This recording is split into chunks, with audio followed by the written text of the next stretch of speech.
Tonight on CTV, we explore a local opioid crisis and what authorities are doing to combat it. Then, a world animal health leader pioneers research at CSU. And later find out what new restaurant is coming to the LSC. All this and more starting now on CTV.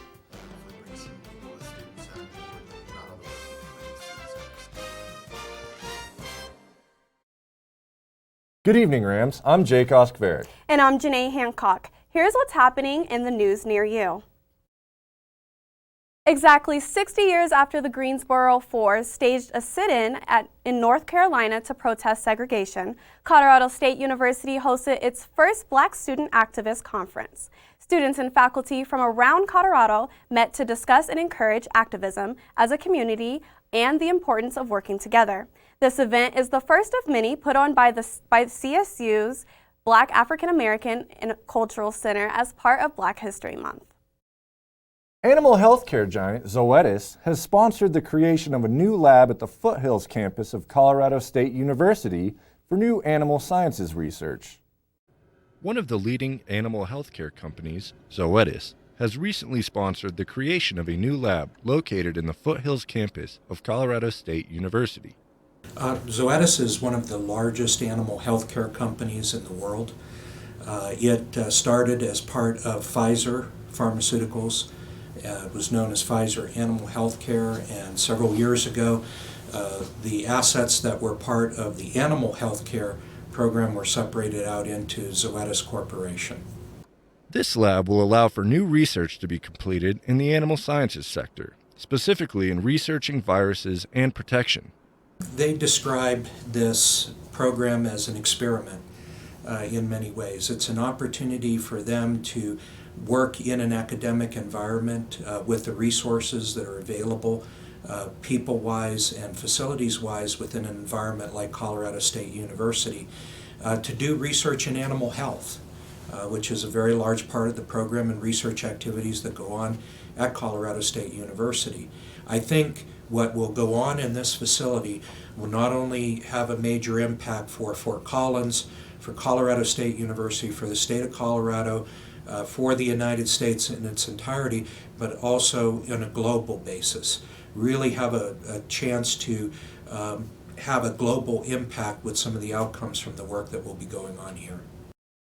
For more information, you can visit vpr.colostate.edu/IRDC. A head-on collision in Poudre Canyon killed a motorcyclist on Sunday afternoon. According to Colorado State Patrol, the accident occurred when 54-year-old George Kruger passed two vehicles in a no-passing zone and was unable to return to his lane. His Harley-Davidson was struck by a Chevrolet pickup and he died on the scene. The woman driving the pickup was treated for minor injuries at Poudre Valley Hospital, and authorities are still investigating the crash. A CSU event designed for human trafficking prevention, information, and education is on the calendar this week. The annual Northern Colorado Human Trafficking Symposium will take place Thursday, beginning at 11 in the morning at the Laurie Student Center. The theme of this year's symposium is Joining Forces on the Front Lines and will focus on research, collaboration, and training on the issue of human trafficking. The Human Trafficking 101 Awareness Track is free and open for anyone to attend, while the Advanced Professional and Research tracks have a $45 sign-up fee. For more information about the event, you can visit nocohumantraffickingsymposium.org. A woman has been arrested in the homicide of 38-year-old Timothy Bryant. Bryant's body was found on January 27th at the intersection of Lincoln Avenue and South Link Lane. 40-year-old Nicole Lene Gibson is being held at Larimer County Jail on suspicion of first-degree murder and tampering with evidence. Bryant's official cause of death has not been released due to the ongoing investigation. Following a series of drug-related deaths, the Fort Collins SWAT team and Northern Colorado Drug Task Force set out to investigate the rise of narcotic use. CTV reporter Alyson Tackitt takes us to Larimer County Sheriff's Office to get to the bottom of the story. Thanks, Janae. A fentanyl crisis is sweeping the nation, and Northern Colorado is no exception. Larimer County Sheriff's Office is investigating 8 overdoses that happened in Fort Collins on January 30th. The pills were laced with fentanyl, a deadly drug that has killed hundreds of thousands of people all around the United States, according to cdc.gov. These pills were not sold over the counter and are bought on the street. According to other press releases, the search warrants issued by NCDTF and Fort Collins SWAT team concerned the 600 block of Quaking Aspen Drive and the 1900 block of Pekin Street in Fort Collins. Fentanyl is a synthetic opioid similar to morphine, but can be 50 to 100 times more potent than morphine, 80 to 100 times more stronger than morphine, and over half of the time, fentanyl is disguised as a more potent heroin. The Drug Task Force is asking anyone for information about the fentanyl-laced pills. If you have any information, you can call 970-416-2560. Serious stuff. Is there a specific threat to the Fort Collins community?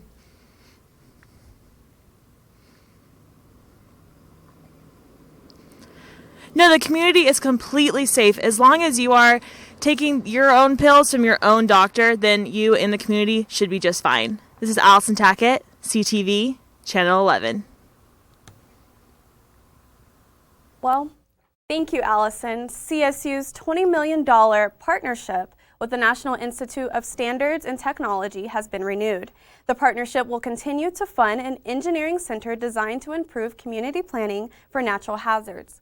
The funding will extend the center's efforts for 5 more years and improve their natural disaster research. The center collaborates with 12 partner universities that work together in interdisciplinary teams to tackle these crises. A project to permit a pipeline route called the Northern Integrated Supply Project is plotting to build 2 new reservoirs in northern Colorado. Glade Reservoir will be built north of Fort Collins and has 170,000 acres of water capacity. This can be compared to Horsetooth Reservoir's capacity of 156,000. Galeton Reservoir is a third of the size and will be located eastbound.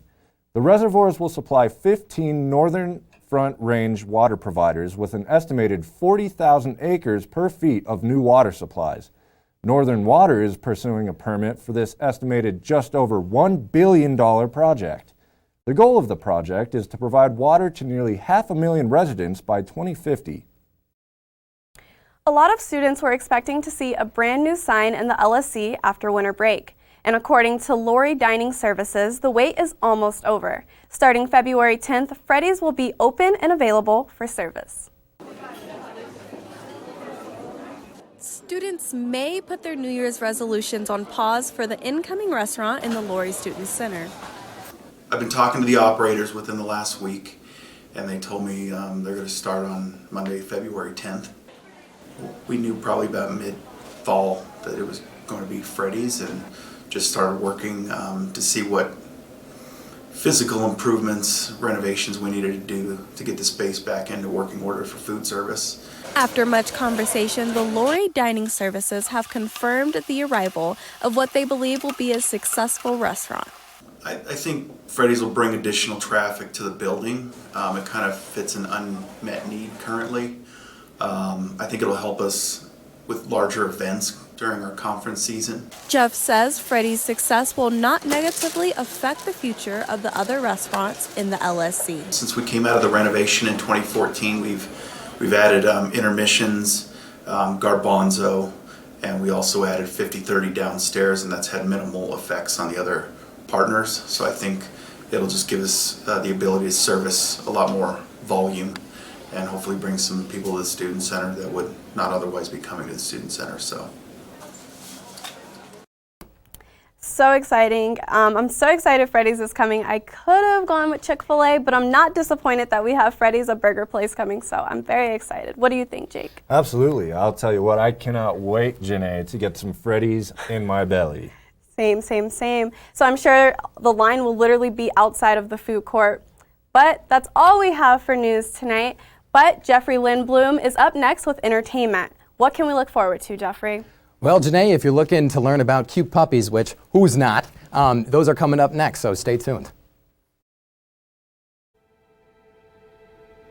I am what hunger looks like in America.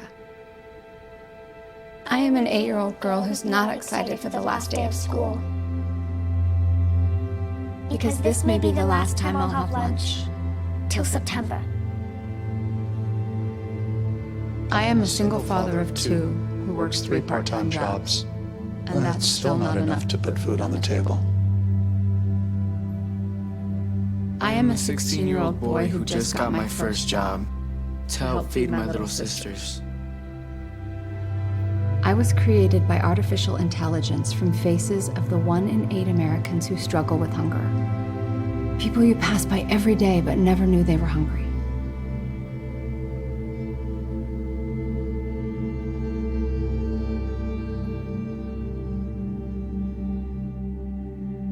Feeding America, 200 food banks strong.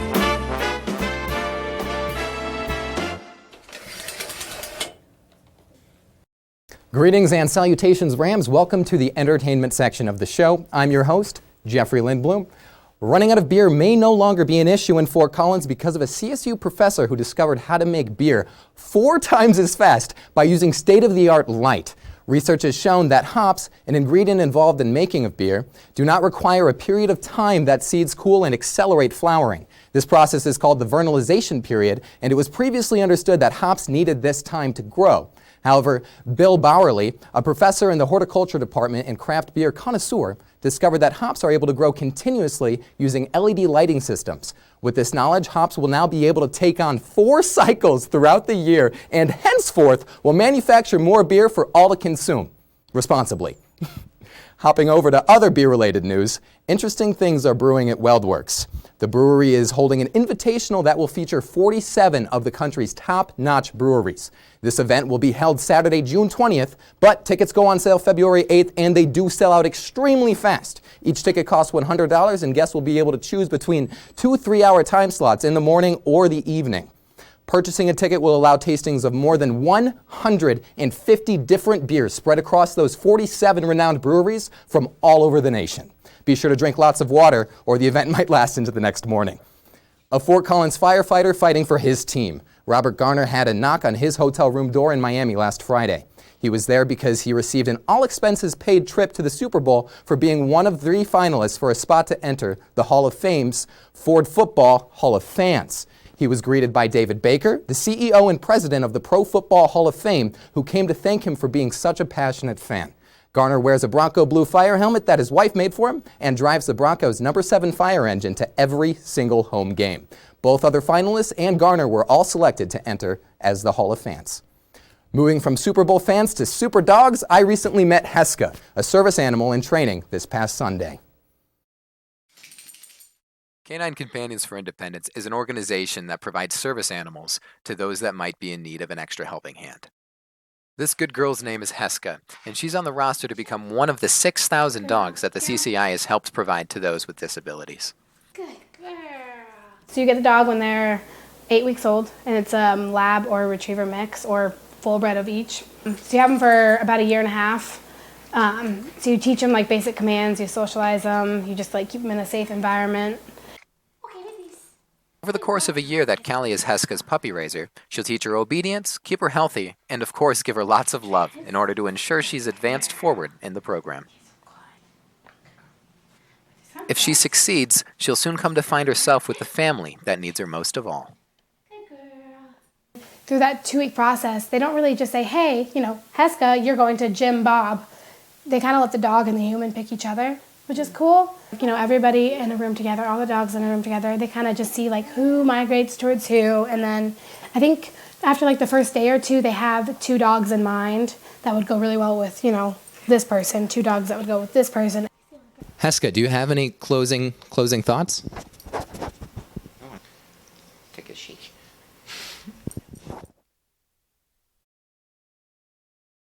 Well, that's just all about it for this week. With dogs in mind, I hope it hasn't been too rough making it this far. But if it has, let's tone things down a bit with this week's viral video.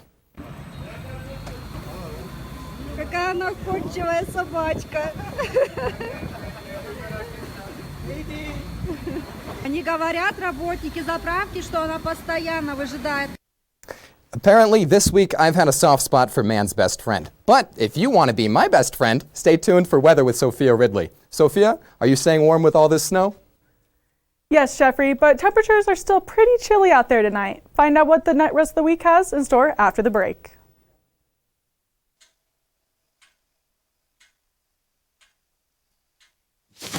Awkward. Do I look familiar? I should. You might remember me from here. Here.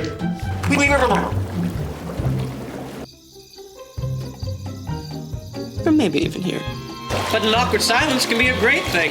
It can actually be a perfect moment to reach out to a friend and ask if they're okay if they seem down. It doesn't matter how you say it. You all right? Everything's okay? All G? You all right, girl? Oh, You cool? you bugging dog. Just show you're there for them. Go on, Kelly. Seize the awkward.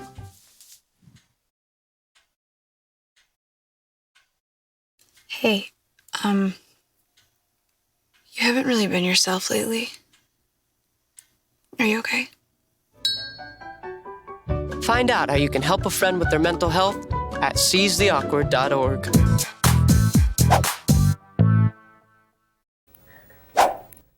Good evening, Fort Collins. I'm Sophia with tonight's weather report. Right now we're looking at our current weather conditions. As you can see, it's about 15 degrees and partly cloudy. The snow has finally started to settle down. The sun set around 5:21 tonight, and there's very light winds. As you can see, people were a little bit more bundled up earlier today with the snow coming in just barely down. It was just drizzling throughout the day, little flurries, not too bad. With winds picking up a little bit more towards the afternoon, people got a little bit more chillier and had to bundle up just a little bit more, but it wasn't bad. The snow was very, very light. As you can see for tonight's overnight lows, Fort Collins down the I-25 corridor, it's just 3s and 1s all the way down. Out towards the mountains, it gets a lot colder. As you can see, it's in the -11, 14, and 9 along the mountains. And out east, as you can see, it's a little bit warmer compared to the mountains, but unfortunately not very much. With tomorrow's forecast, it warms up a little bit, 29 degrees with partly clouds and winds only about 5 miles per hour. The low for tomorrow night isn't too bad, just 17 degrees. With tomorrow's highs, as you can see down the I-25 corridor, it's just the mid-30s going all the way down. Out towards the mountains, a little bit chilly, but not too bad. More towards out the east, again, same about the I-25 corridor, just mid-30s. And for the 5-day weather forecast, as you can see, it's going to warm up a little bit around Thursday, but unfortunately on Friday it does get snowy again. And again, warms up just a little bit Saturday. Won't be snowy at least, but unfortunately the snow will come back again on Sunday. The lows for the week are going to be around the teens, but unfortunately it looks like snow is going to be with us for a while.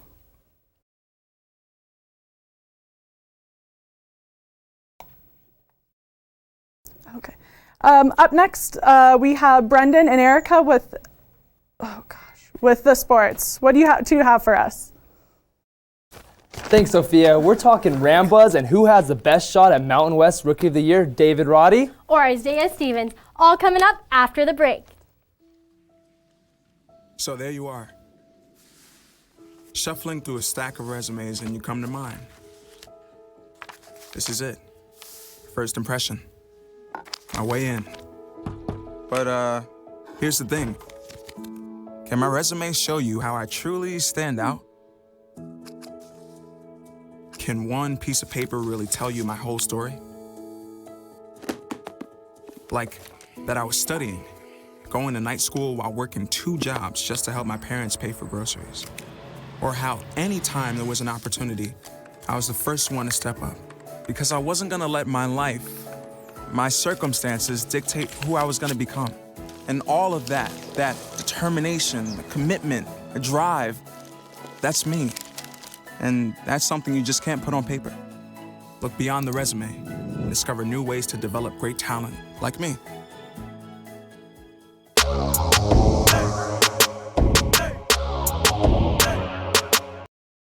Welcome back from the break, Rams, and thanks for tuning in to Primetime Sports. I'm Erica Johnson. And I'm Brendon Fairbairn. The CSU men's hockey team had a tough matchup this weekend against the University of Arizona, losing 4-1 and falling to Arizona State University 4-2 and 4-1.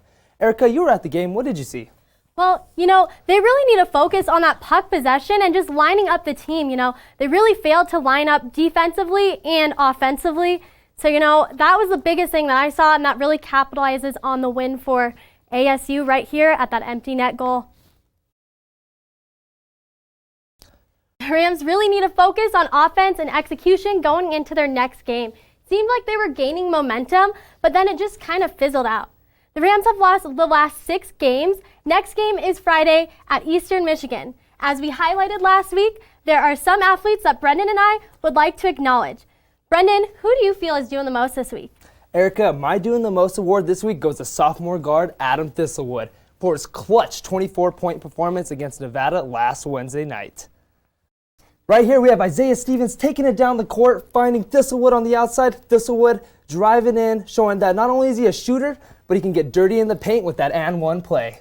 And here we have David Roddy using his big body to get the block. And Kendall Moore gets the rebound, drives under the net, and finds Thistlewood on the outside for this clutch 3 at the end of the second half.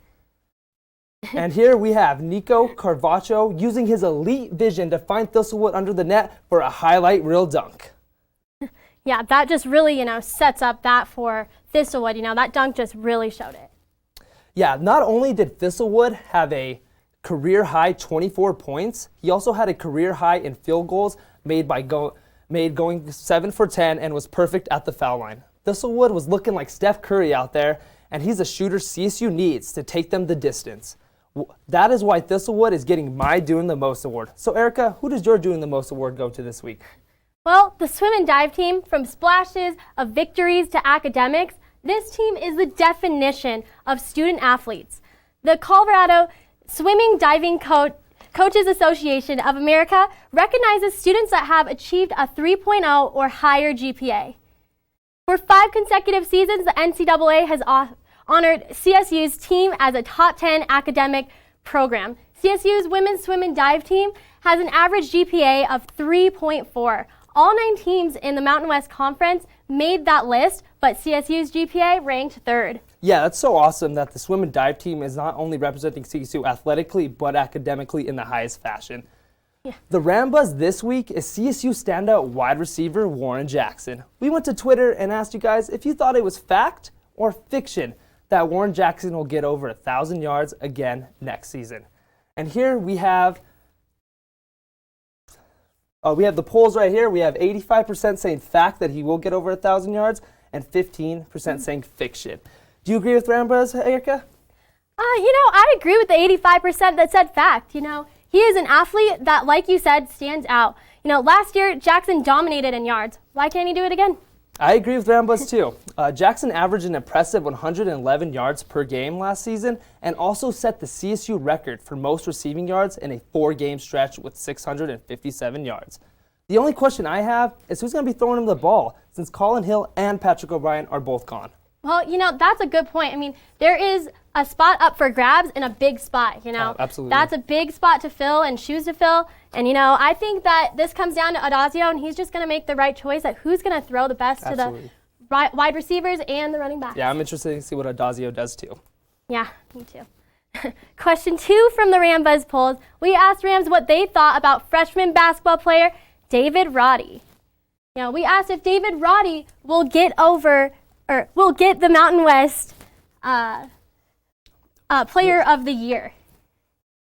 So, Brendon, what do you think about this one? Yeah, this was a close one, but I'm gonna have to go with the majority here. Roddy has averaged 12 points a game all season, but most importantly, he knows when to turn up his game. Roddy played his best game against conference opponents. He had 20-plus points against San Jose State and Fresno State. He also had 13 rebounds against border war rival Wyoming. Roddy now has 11 straight games with 10-plus points and plans to continue that streak against Fresno State a week from tonight. He's a big reason why the Rams are sitting in second in the Mountain West Conference, and that is why I believe Roddy will win Mountain West Freshman Player of the Year. Well, we can't count out Isaiah Stevens. He got that buzzer beater last week, and he was named the Mountain West Player of the Week, and he's 4th in the league in scoring, and he's 3rd in the Mountain West in assists. You know, he averaged also his scoring average ranks 3rd in history for a CSU freshman. He has a lot going for him. You know, so you can count on him for that. Oh yeah, absolutely. He's very reliable. Our last question for Rambuzz, we asked Rams Nation on who you thought was the women's basketball MVP so far this season. Right here we have 41% for Mackenzie Ellis, 35% for Andrea Brady, and 24% for other. This is a very close one. Who's your MVP this season? Well, you know, that's a tough one, but both are incredible athletes. And I think Mackenzie Ellis brings that leadership position to the team. Ellis, you know, she wants to be a coach after her journey at CSU. Yeah, no doubt. Ellis is the leader of the team with the experience she brings, but Andrea Brady is my MVP this season. Brady is a board machine as she leads the team with 136 rebounds on the season. She also had an outstanding 23 rebound game against San Jose State earlier last month. But rebounding isn't the only thing she can do. Brady averages 10 points a game with a 45% field goal rating. Brady's versatility is what makes her my MVP. Well, you know, it could go either way on this one, you know. Like the Rambuzz polls, they were really close, and, you know, just either way. Yeah, absolutely. They both are versatile. Well, our final and favorite segment, Can You Do That? We have unbelievable plays from women's basketball and even a fan submission. Brendan, you want to start that one off? Absolutely. For our first play of Can You Do That, we have Washington State versus UCal Bears. Chanel Molina channels her inner Patrick Mahomes with a one-handed shot across the court. Sadly, the shot did not count, but they still won the game. Well, yeah, she's got a better arm than some NFL players. Oh, yeah, absolutely. Quarterbacks, you know. Yeah, our final clip is a fan-submitted video from Kyle Kuntz. Yeah, this one right here, you know, he has that T in his mouth. I would never trust anyone that much or, you know, see that anyone could get that accurate. I would never. Yeah, no, absolutely. That takes a lot of trust, and I am terrible at golf. I would not try that at all. Right. Well, Rams, thanks for tuning in to Primetime Sports. Tune in tomorrow for local beats, same time, same channel. Take care, have a great evening, and have a good night.